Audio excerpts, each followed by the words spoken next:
The Creature Files, presented by the Department of Mythical Wildlife, with your hosts, author Todd Calgi Gallicano, Christopher McClary at the Sightings Desk, and resident skeptic Vic Afsahi. So sit back and listen as we report the latest news and up-to-date information about the mythical creatures living among us. The Creature Files. It might just save your life. Hey everyone, and welcome to The Creature Files, the show that's all about mythical creatures, and that includes cryptids as well as creatures from folklore, whatever might be lurking in the woods, in the waters, or in the skies above. I'm your host, Todd Calgi Gallicano, the author of the Sam Lennon Adventure Series from the files of the Department of Mythical Wildlife, and you can visit us online at mythicalwildlife.com. I'd like to take a moment to ask that you hit like below or hit subscribe if you aren't subscribed to the show. And that way you always get the latest episode of The Creature Files. Now it's time to say hello to my co-hosts, Chris McClary at the Sightings Desk and our resident not-so-skeptic, Vic Afsahi. Hey, guys. Hey. Hello. Good to see you. Okay, onto my background. As many of you know, every book in the Sam Lennon Adventure Series features a few of our national parks. And to honor that, my background on the podcast will always be a national park. Any guesses on what's behind me today, guys? I'm going to go with Mojave. Chris? That is Dunes National Monument. I've driven through it. I believe it's in Colorado. Yes, surprisingly, Chris is correct. We are in Colorado for this episode with Great Sand Dunes National Park. This park protects the tallest sand dunes in North America and a whole lot more. The dunes may be the centerpiece here, but it is just part of the park's diverse landscape of grasslands, wetlands, forests, alpine lakes, and tundra. I mean, there's beach, there's mountains, there's forest. You can go sand sledding or sandboarding. You can go hiking, backpacking, fishing. There's just so much to do. I can't list it all. And night at Great Sand Dunes is an entirely different experience. With a combination of dry air, little light pollution, and high elevation, Great Sand Dunes National Park and Preserve is an excellent and easily accessible dark sky viewing location. In fact, it's certified as an international dark sky park. And this dovetails into some of what we'll be talking about today. This park is a UFO hotspot. More than 60 UFO sightings have been reported in and around Great Sand Dunes National Park. All right, now it's time to get to our sightings desk. Chris, anything excited out there? Yes, as a matter of fact, we have something very exciting coming all the way from down under in Australia, one of their most popular brekkie shows. And for those who don't know, brekkie would be breakfast morning show. And it's a new show that they tweeted out. Do Yowies really exist? And as it turns out, a Queensland researcher claims he has definitive evidence, a thermal imaging of a gorilla-like creature he says is almost 9 feet tall. And there's a video accompanying this tweet. It shows the footage. He said they were out in the bush. They were just casually panning. And one of the cameras picked up the thermal imaging of this creature and possibly two creatures. And if you look at the footage, there is definitely something there worth noting. Thanks, Chris. Vic, do you have any comment on this? I looked at the footage. It's interesting, but it's not particularly convincing. It basically looks like a person. I think we'd have to see maybe a little bit more up close, because this is not. It's not as convincing as, for example, the Stacy footage that we had on a previous show. That looks like the clear outline of a Bigfoot. This doesn't. This looks like the clear outline of a couple of eyes maybe, and then the body of a man. Well, it's certainly not as definitive as the headline suggests, but it's just one more piece of footage that we can put onto that pile of evidence of Bigfoot that's growing larger by the day. So now it's time to get to our creature feature. And this episode, we are talking about everything. A lot of what we've discussed here on the Creature Files relates to cryptids and mythical creatures. But a lot of times our explorations into this subject veer into other areas of what we would call the paranormal. Mothman, for example, is considered less a cryptid than some sort of paranormal creature. There are examples of Bigfoot sightings that seem to have a UFO-like aspect to them. And as we discussed with Steve Ward in episode 8, there are a lot of connections between folklore and the paranormal. His example was the stories of the fairy folk and Celtic folklore that are similar to that of alien abductions, people losing time and being brought into the fairy realm. Not much different than people claiming to have been brought onto a ship and losing hours they can't account for. We also know that the paranormal figures very prominently in folklore around the world. Not only does it have creatures of myth, but it has ghosts, specters, witches, and undead monsters. Consider the Barghests and hellhounds, often described as apparitions and mythical creatures. Japanese and Chinese folklore also have a lot of crossover with regard to ghosts and mythology. All over the world, we see a lot of examples of creatures that are both mythically flesh and blood and also perhaps from another realm entirely. In other words, there seems to be a nexus of sorts when studying this kind of phenomena. And if you want to learn about all things paranormal, our next guest has been doing his best to get the word out through his website, ufoinsight.com. Marcus Lowth is the chief editor of the site, and it's an incredible reference source for articles that run the gamut of all things paranormal. Marcus has a love for UFOs, aliens, and the ancient astronaut theory, as well as the paranormal, general conspiracies, and unsolved mysteries. He's been writing and researching for over 20 years, and he regularly appears as an expert on radio talk shows, including Troubled Minds and Unexplained Radio, discussing these topics. All right, now it's time to get to our guest. We'd like to welcome Marcus Lowth to the show, coming all the way from Yorkshire in the United Kingdom. Thanks so much for joining us. It's no problem at all. Thanks for asking me. I appreciate it. So we're just going to jump right in. The first question I like to ask everybody is, how did you find yourself in this sort of field of study? Was it an experience you had, something you saw as a child? Like what led you to sort of go down this rabbit hole? Well, really, I've always had an interest in anything unexplained, unsolved. It probably started with UFOs.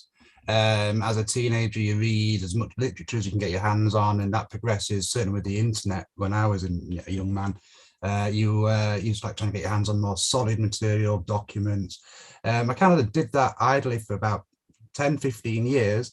Then around 2015, I started Me Time for the Mind to get some of this stuff out there.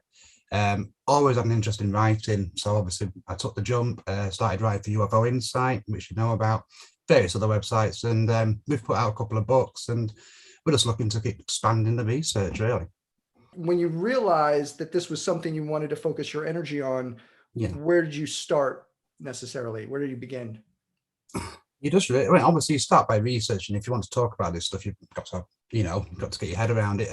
Really just started by putting articles out, things that I found interesting. One thing I do find interesting about this type of research is that, for example, I started with UFOs. It leads you into completely different fields that you had no interest in before, or just wasn't even aware they were there. For example, the ancient astronaut theory captivated me for a while, but then you start finding crossovers between the paranormal, ghosts, Bigfoot, which we spoke about in email, and it's it just opens up this completely other world, and it just captivated me. And you kind of feel that you want to share this sort of stuff with people, so it just progressed from there. And now you're just constantly researching, constantly looking for connections. And as I say, I started off with UFOs. My range of interest now is completely exploded beyond UFOs. There's so much interesting stuff out there, and stuff that requires answers. So that's really what drew me in. Your website is a testament to that. I mean, there's so much information, and it's this is great resource, but there's all these connections. You have the paranormal is sort of all encompassing, and it goes from UFOs to cryptids to ghosts and hauntings and all these kinds of things that somehow interconnect in some way, shape, or form. And what we'll talk about a little bit today is sort of those connections from folklore. Right, when we see these kinds of things in folklore. But before we get to that, I did want to ask you, because you've done so much research into these UFO sightings and other parts of the paranormal, from your experience, is there a particular sighting or incident UFO-wise that you would point to for people that are maybe skeptical, just coming into this into the UFO world and sort of looking into this stuff? Where would you point them first? I've thought about this for the last few hours. I mean, there's so many. Obviously, I'm not going to go through them all. I've picked a couple. I would suggest one of the best ones would be the Phoenix Lights from 1997, I believe. It was a sighting which went on for hours. It crossed state borders. There was literally hundreds of witnesses. Even some high-ranking officials who, eventually came out and said, there's something to this. We don't know what it is. And obviously, it was captured on video, and there's numerous photographs of the incident. So, it's still unexplained today. Although it was mocked at the time, As I say, a lot of officials came out after the fact and said, we really don't know what went on there. One of them, just consult me notes, was Frances Barwood, who went out of her way. She was a Phoenix City councillor, and she went out of her way to speak to people to stop it being covered up, essentially. So I would say the Phoenix Lights is a great place to start. The Belgian wave of the early 90s. Now, I know there's a photograph from that, which has largely been seen as a hoax now, a famous photograph of the triangular craft. But the fact is, there was so much data captured by the government during that wave of sightings. Again, multiple witnesses. I would say, again, there was definitely, and given what we know now of the recent disclosure, we know there was something there. Another one I'd mentioned last week is the flight, which the Japanese Airlines Flight 1628. The pilot who witnessed that stuck his neck out and essentially ruined his career to say, look, what I saw was real, this is what it was. And the details that he put across kind of match other sightings that are a little bit, not less credible, but not as well known. So I'd say those three cases would be a great place to start for anybody into UFOs or wanting to read more about UFOs. Great. And coming off of what you said there with the Japanese pilot, sort of ruining his career, one of the things that we talk about a lot on the show with various guests is the stigma that's attached to people having these sightings and talking about them. So, with Bigfoot, I saw Bigfoot as kind of a punchline, right? And so a lot of people don't talk about it. And we had Lyle Blackburn on, and we were talking about, how many people might not be talking about their sighting because they don't feel comfortable. They feel like it might ruin their reputation. They'll be laughed at, and that prevents us from a lot of research, a lot of information that would be helpful in kind of understanding what the phenomena is. What is your experience with that in terms of like the stigma involved and what you might think is, the amount of people that might have actually seen these things but don't want to talk about it? Yeah, no, I completely agree. It's something I say quite a lot. I was putting something together a few weeks ago now, an article on UFO sightings, and we were talking about in the article, the connections and the similar details, and surely the amount of people that are seeing this, they can't all be lying, they're not all in on it. And I said the exact same thing. How many other reports are going unreported? How many sightings, whether it's UFOs or Bigfoot? I think what might help with this, although the Pentagon report, it's not been the disclosure that some people have been wanting, but it has kind of acknowledged that, these things are real. We don't know what they are. And I think a more serious mindset from government and official bodies is really the only way to overcome that. But yeah, I completely agree. I think there's information that's will be lost to time or not even brought into the public arena in the first place. That's kind of what we try to do at UFO Insight as well. A lot of the articles, as we'll pull sightings from all over the internet, from books, because hopefully in our small contribution, they will not get lost and they will stay online and people can come back to them, whether it's years in the future, and highlight those connections that maybe we've missed today, So yeah, I think there's a lot of stuff that goes unreported in whatever field, and I think that stigma is real. I think, I write about UFOs and aliens. I find certain accounts more credible than others, but as far as the general public go, well, that's the guy that just believes in aliens, like a Fox Mulder thing, that kind of stigma. So yeah, it's just there, and I suppose researchers have to deal with it. It's a shame though for the general public because that information will be withheld, as you say. Yeah. Okay, well, now I'm going to jump back to, I asked you about sort of the one sighting you might point to. You've done a lot of research into these areas. What's another one of sort of your favorite, whether it be a cryptid incident or something with the supernatural, something, a haunting or whatever, something that you point to as, for skeptics to look at? It's not well known. It should be, but it's known as the Bridgeport poltergeist in Connecticut in the mid-1970s. I believe Paulino was part of the investigative team. Again, it's an incident that played out over many months. There was multiple witnesses to things such as objects being thrown, windows slamming, any amount of like poltergeist-like phenomena that you can imagine. It was witnessed. And it resulted in the injury to one of the investigators, like a burn mark appeared on her arm out of nowhere. when I spoke to Paulino about this, we put an article together and I spoke to him, got a bit more information, and he was saying really what he suggested to him. We spoke about connections and how different fields intercross. That incident kind of made me come away thinking, it's not just about what are poltergeists? Are they other interdimensional beings? Is there a connection to such things as aliens? He speaks a lot about the multiverse theory, which fascinates me. And again, it shows that these connections are there. I would say the Bridgeport poltergeist is one that if you have an interest in hauntings, certainly go and investigate that, or go and read about that, because it'll open your eyes to so many other aspects of the paranormal.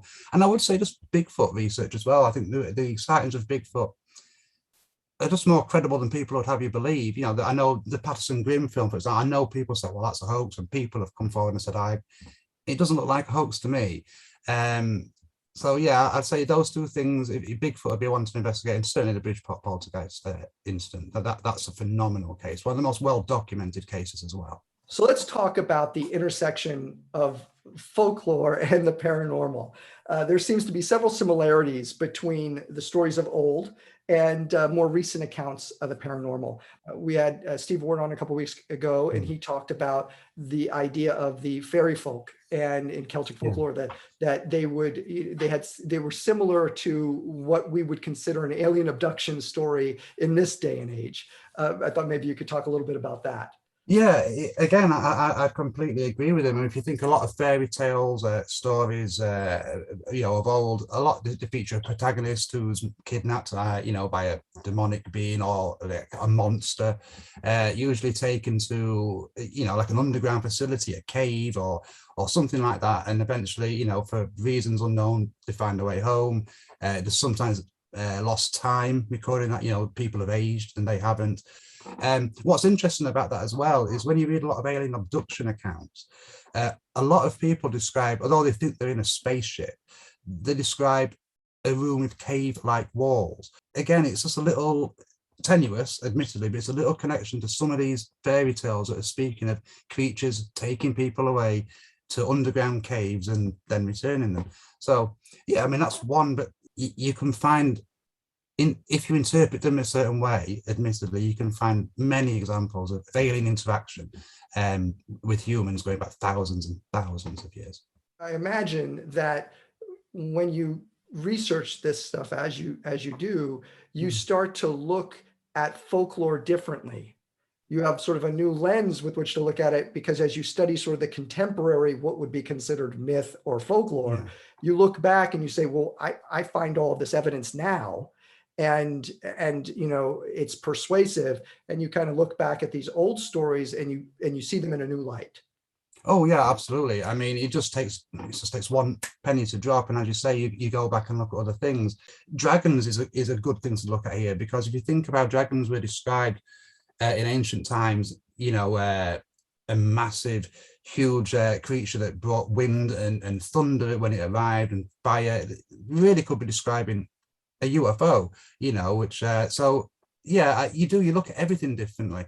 Legends of the Jinn from the Far East, now they're particularly interesting because they could be interchanged with alien abductions, possession, even influencing people mentally to do things they don't want to do. So yeah, I think it's all open to interpretation, but I think they can be found absolutely anywhere. And you start to wonder what should be taken at face value and what's allegorical or whatever, So it's a minefield, but it's an interesting one. And it's hard not to see things differently when your eyes are opened up to other things. One of these other ideas is that the stories of the Men in Black match up in some ways with stories of what demons might be like if you were to meet them. We had talked about that in a previous episode. I don't know if you've come across that when researching some of these alien stories and these Men in Black that appear. Yeah, I mean, the Men in Black are interesting because, a lot of people maybe who don't research the stuff, but are certainly aware of them. Everyone knows what the Men in Black are, assumed to be part of a government agency, but it really appears that they're like a completely independent body of their own. As you say, they do act demonic in the sense that they appear robot-like, almost as if they've taken a vessel instead of like owning a body. There are some instances such as you can liken to vampire legends where they have to be invited in. They can't just enter your house. They appear out of nowhere, apparently, according to some legends. They have the ability to make you feel uncomfortable and almost influence your thoughts. Again, it sounds similar to the legends of the jinn. And I think one day, in whenever that may be, I think we'll find that these legends really do share more connections than we think. You know, what is the jinn, is the men in black, is demons, is aliens, and I think that will come together. But yeah, the men in black are interesting, and there's always also connections to the accounts of the black-eyed children, for example, as well, which are very, very similar. Some of the accounts from the Far East speak of men in black, and they certainly have a demonic feel to them. So yeah, I mean, the Men in Black is a body of research all in itself. It's you know, it's who are they? What are the connections to UFOs? It's just interesting stuff. So we cover a lot of mythical creatures here and cryptids. Yeah. Okay. And a lot of times we will come upon the idea of sort of the high sort of strangeness factor of some of these creatures like Mothman, you know, and creatures like Bigfoot, which sometimes with some sightings and some stories, there's weird things that happen. Have you seen this in your research, and what do you make of it? Yeah, I mean, the Bigfoot, we'll talk about both of these, but the Bigfoot one is a good place to start because, as you know, there's a connection to UFO hotspots and Bigfoot sightings. Sometimes when you have waves of UFO sightings, you'll also have Bigfoot sightings at the same time. Some researchers point to things like the UFO hotspot areas. They suggest that the reason these hotspot areas exist is the sort of portals exist there, some gateway from wherever these crafts are coming from to our world. And that could also be open to all manner of other creatures, whether it's Bigfoot or whatever. Now, you spoke about the Mothman. What's interesting about this, if we assume, as John Keel did, that these sightings were to warn of the disaster of the bridge collapse, there was similar sightings just before the Chernobyl incident in Pripyat, just before and just after, including the same mysterious phone calls. You know, there's been other sightings. Again, you take it with a pinch of salt, but near the 9/11 incident, there was a sighting in the late 70s of again, you take this with a pinch of salt, but a group of miners were stopped from entering a mine by some beastly creature that shrieked at them. They didn't go in, and the mine collapsed later on that day. So there are more examples of the Mothman than just, you know, the Point Pleasant one. And yeah, I mean, it suggests that there might be a more paranormal, interdimensional scenario taking place, as opposed to just a flesh and blood creature that we don't know about. So with cryptids, you know, the way we can research them is very sort of cut and dry. You can go set up in the woods, you know, or wherever they're sighted, and you can try to capture them. Aliens, it's a little bit more difficult because we don't know where they're going to show up necessarily. And with more of the supernatural, ghosts and that sort of thing, again, that's a little bit more difficult. If you had, as a researcher, if you had an unlimited budget and someone said to you, we want you to go prove that, you know, ghosts are real, or you know, these elements of the paranormal are real, where would you sort of begin? I'd probably split it in two ways. Yeah, I'm sorry to be awkward. I'll split it in two ways on this. I would concentrate on UFO sightings and accounts of alien abduction, both now and in the past, or alleged encounters in the past.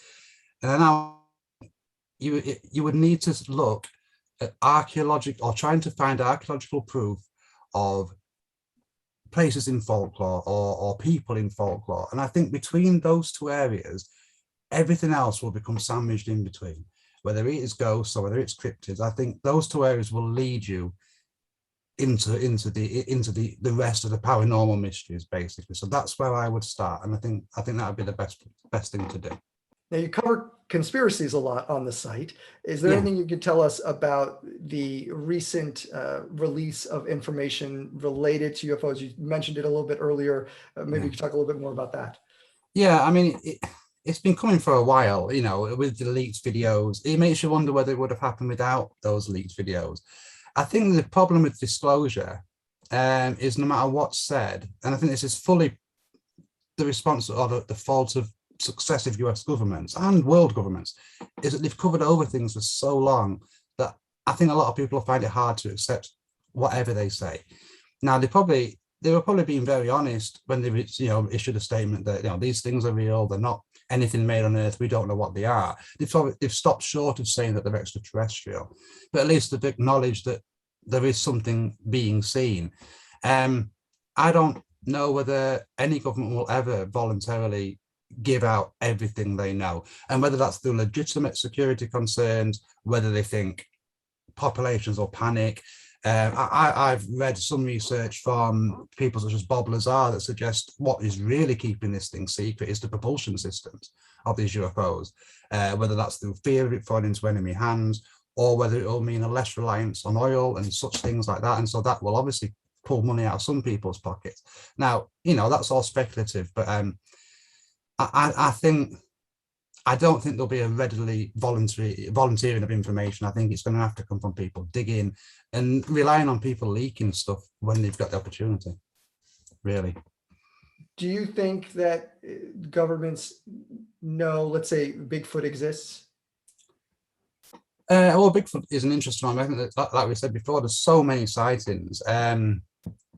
It'd be interesting. The only reason I can think that they would want to suppress information on that is that it would mean reevaluating human history, really. If you've got this creature here, if it's a flesh and blood creature, then obviously we need to reevaluate everything we know about our history and history of the planet. If it's a creature from another dimension, then obviously we have to reevaluate our own reality. So part of me finds it hard that they would bother suppressing that, but then when you look at the wider implications, yeah, they probably would. It seems to be like an open secret, really, at the moment, that pretty much everyone accepts there are Bigfoot out there. We just don't know what they are and where they're coming from. But yeah, I think most governments will hang on to information for various reasons. Have you ever done any field research into these aspects of the paranormal, and what was that like? I've been in build. The answer is essentially no. I've not been out in the field. I've been in locations that have been strange, and you've seen things. That's the next step, really. It's a combination of the lack of resources, funding, or opportunity. Just prior to the pandemic, I was part of a team that was going to head out to Chernobyl and investigate that, some of the UFO sightings. Obviously, the pandemic put that on hold. So yeah, there are opportunities, and I certainly like to get out in the field. I think it's one thing to compile reports and put your own take on them and what they might mean and what the connections might be. But if you're looking, say, if you're studying a cryptid or a haunted building or anything like a strange location, then yeah, you would need to be in the field to really experience that and really put that across to your readers.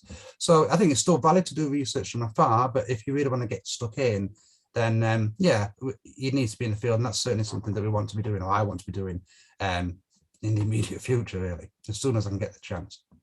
So maybe you can give us a little bit of a hint of sort of where you're headed with the website UFO Insight. What's the direction you're going? Where are you focusing in on a little bit of certain things?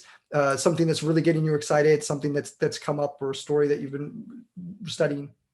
We'll always put UFOs with UFO Insight first and forefront. With Me Time for the Mind, it tends to be more, unsolved mysteries and ancient mysteries. But with UFO Insight, it's always going to be UFOs predominantly.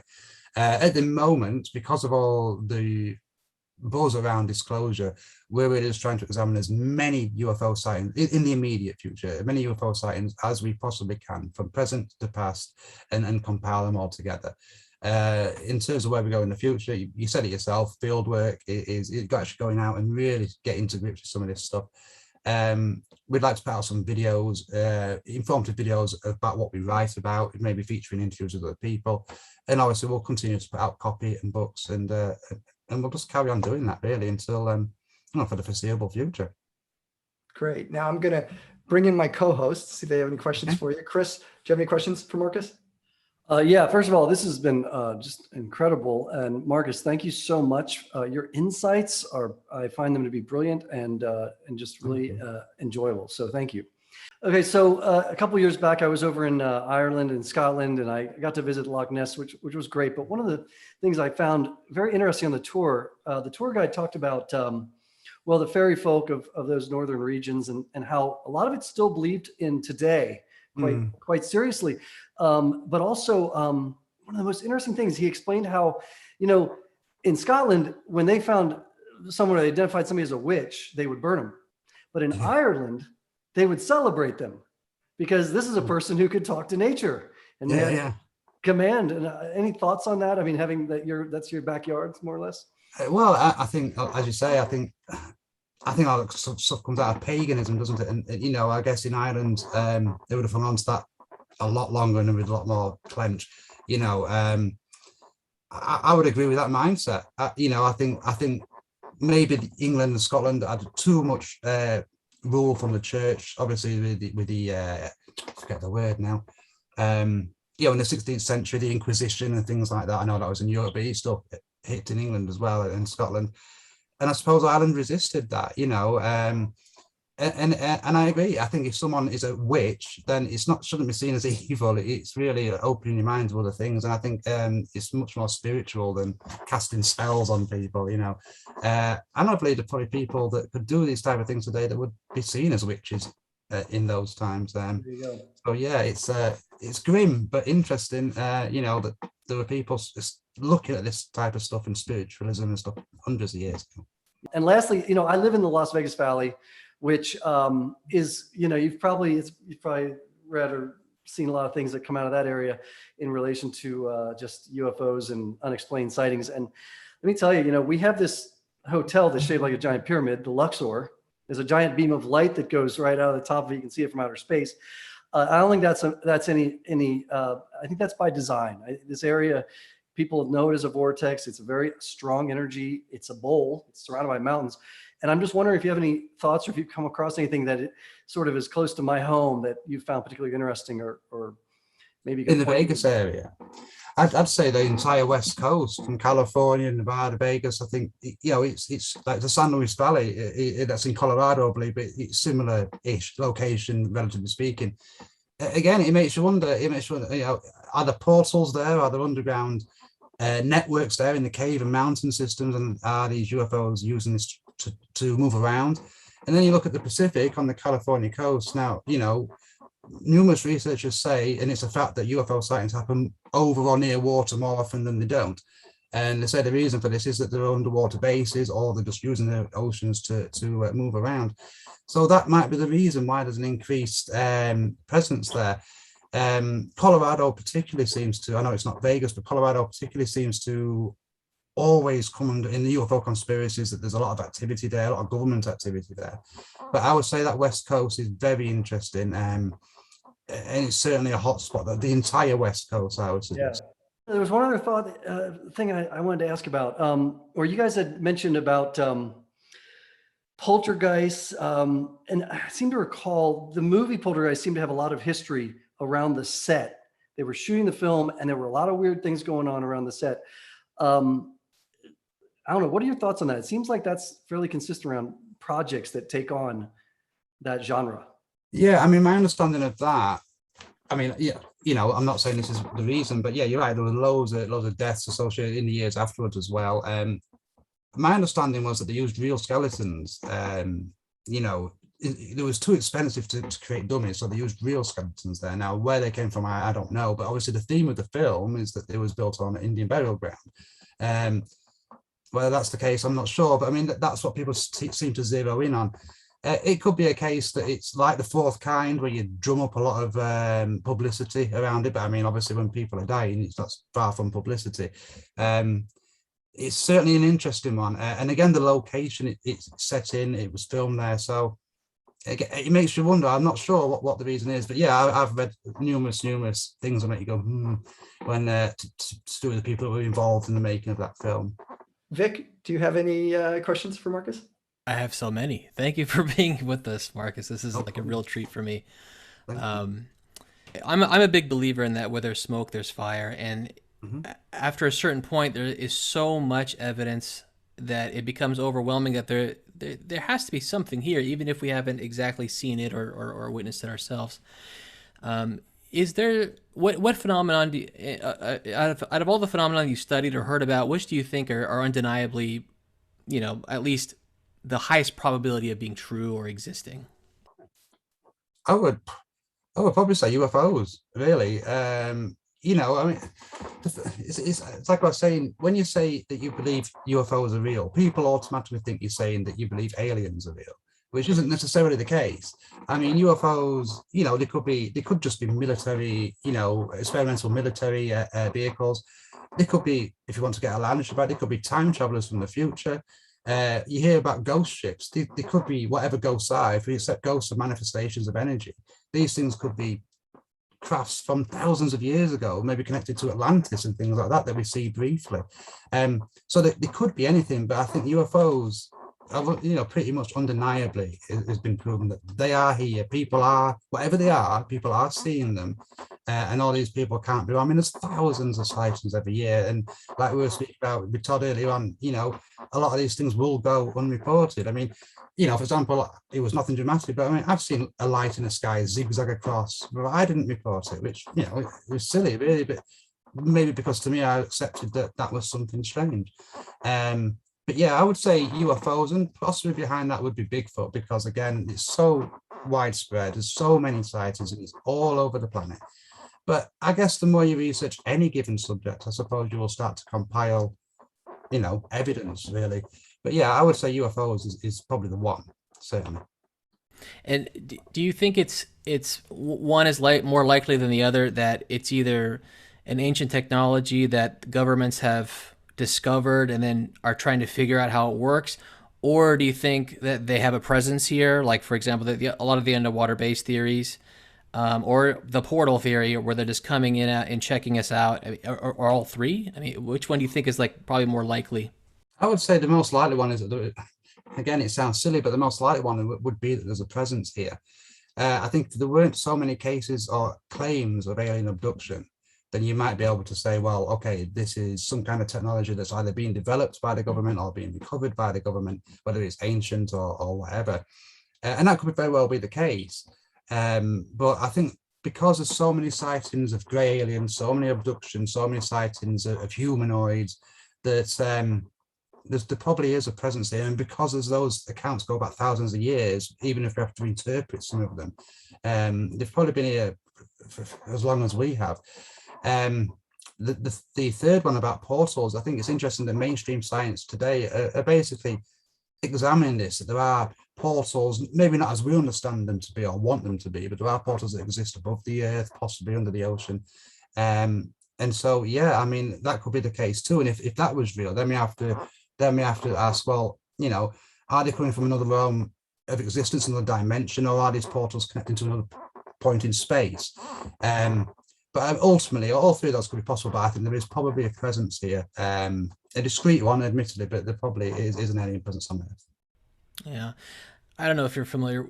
There was a Reddit Ask Me Anything from an account that has since been deleted, but it was over 8 years ago, about he was describing, he describes that he's abducted by aliens every few years, and they take him specifically to an underwater base somewhere in the North Atlantic, if I'm remembering it correctly. And he was claiming, he describes how they kind of communicate. It's sort of like through some sort of telepathic thing, where it's through feelings, and they ask him questions about like our media and our TV shows. They're very confused and bewildered by it. And he was claiming that, and this was, over 8 years ago, that they would be making contact sometime this year, I think in the summertime. I think that's how the timing worked out. I don't know if you've heard anything about that from other sources or that you'd be familiar with. Again, no, that's a new one, the Reddit thing. But what you were saying there as you were speaking, it was making me think of, I've mentioned David Jacobs earlier on. It made me think of some of the work of Bud Hopkins. He studied alien abductees, relatively extensively, and he also wrote that people were taken regularly. They were asked about seemingly mundane things to do with television shows, how to shop, why do you shop, what do you buy, and going back to David Jacobs, he was saying that the reason that this is happening is because they have made hybrids, but they don't know how to act human. Both Jacobs and Hopkins described them as, going back to the Men in Black thing, almost robotic, no emotion, like a hive mentality. And so when you're speaking about people being abducted regularly, that's something that I found in very legitimate researchers previously. So I don't know of the guy or the account, but yeah, that's interesting to me, certainly. Again, it just matches up with other claims and conclusions. Right. Um, in your research, what's like this? We always like to ask this for our guests, like, what's the scariest thing that they've personally encountered, and maybe what's the scariest thing that you've heard of from a source that you absolutely trust? I suppose the scariest thing would be that there is a presence on Earth. I mean, if it's beneficial to us, if they're benevolent, then it's not a scary prospect. But the fact that we don't know anything, the fact that the government doesn't seem to know anything, well, that does make you think. What, like Todd said, what is the end goal of this? And the longer contact isn't made, it kind of it's human nature. You kind of err on the side of it being bad, basically. Personally, the most scariest thing I've experienced. It is a haunting, really. A place where I used to work, when I used to work for the newspaper, it was an old building, it used to be an old workhouse, and people would speak about hearing footsteps. To access the kitchen, you had to go downstairs, so it was always dark. And one day when I was in there, I heard footsteps coming, and then they were behind, then in front of me, and they were walking away, and it was the most real thing. I didn't necessarily feel scared, but I didn't feel right. Do you know what I mean? And I kind of got out of there, but yeah, there were so many people heard that it was just kind of accepted that there was something or some people roaming around the place. But yeah, I think if there's an alien presence on Earth, that would be a frightening prospect. Yeah, depending on what the agenda was. Very cool. Thank you very much. So some might look at all of this as sort of modern day folklore. And now as we look back, and we talked about this a little bit before, where you start to look at the folklore of old in a new light. And now today, it's sort of like the modern day myths and the modern day folklore, but it's very real to us. And you wonder, well, back then, those stories, those things they heard, that was very real to them. And whether or not in that time, those people were considered, were sort of discounted or dismissed like they are today. Yeah. No, I mean, I think the fact that if we assume for a moment that these myths and legends and folklore have at least partial truths to them, I think the fact that they're written down in the first place should tell us that there's something to them. I mean, you've got to remember that these things were told orally for hundreds and thousands of years before they were even committed to clay or, parchment or whatever it was at the time. It almost makes you think that the people experiencing these things were not dismissed as easily as we might dismiss people today. I think if you look at the Roman records, for example, I mean, the Romans were meticulous record keepers. I mean, they anything that was written down had to be scrutinized and ensured that it was correct. And no one could just come in and just write what they wanted. It had to be basically fact checked.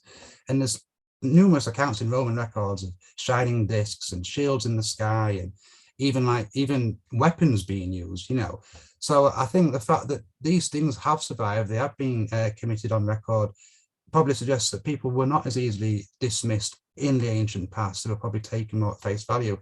The reasons that happens today, just our modern world, I suppose. We're so wrapped up in everything, in technology, and that's not a bad thing, to live in a technical world. But I think it's just so far beyond a lot of people's imagination that this could have more to it than just stories.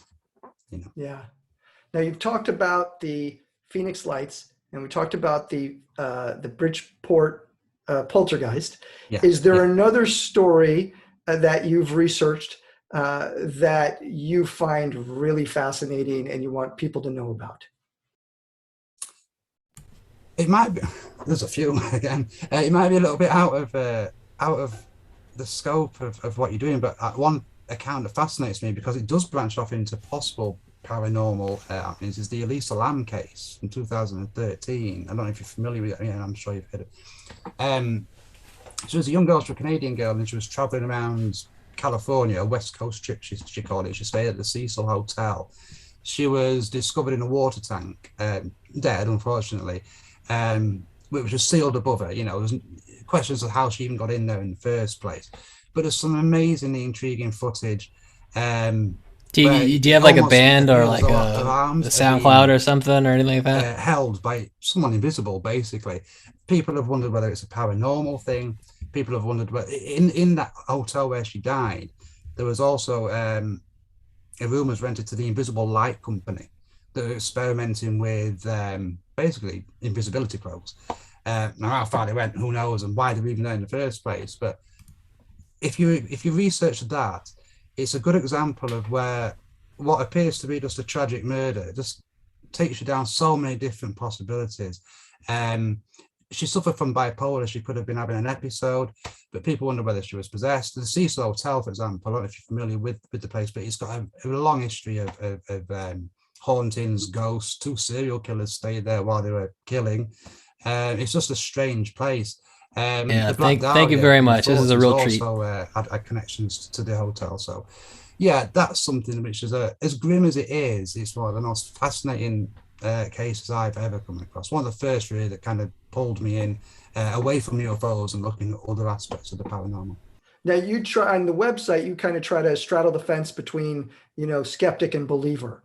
Does that become difficult for you, for in terms of what you've researched and how much you've researched as you approach a new story, maintaining that objectivity?